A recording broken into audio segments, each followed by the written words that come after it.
Empreinte, empreinte.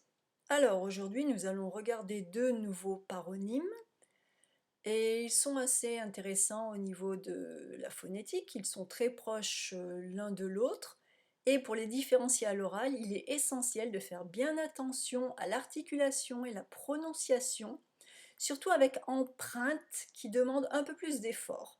Donc on a empreinte, donc on a à chaque fois on a le en, son nasalisé.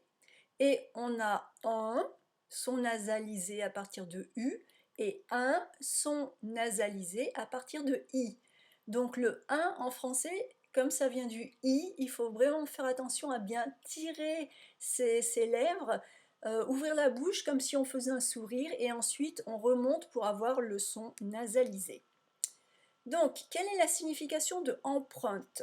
Empreinte, c'est la forme conjuguée du verbe emprunter. Emprunter quelque chose, ça veut dire prendre quelque chose à une personne, mais pour une période déterminée. On emprunte un livre à la bibliothèque, donc on doit le rendre après quelques semaines. Un objet emprunté ne nous appartient pas, on doit le rendre à son propriétaire par la suite. On emprunte un objet qui nous est prêté. Et le nom qui correspond au verbe emprunter est masculin, ça s'appelle un emprunt, faire un emprunt.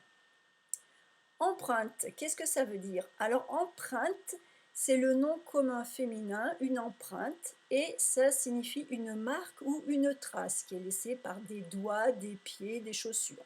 On parle d'empreinte digitale pour les traces laissées par les doigts.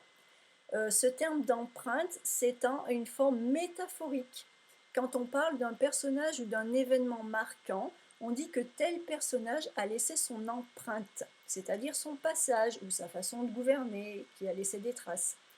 On parle également d'empreinte écologique. Depuis quelques décennies, l'homme devient de plus en plus conscient de l'empreinte écologique qu'il laisse sur la planète. Dans ce cas, une empreinte est synonyme d'impact, de conséquence.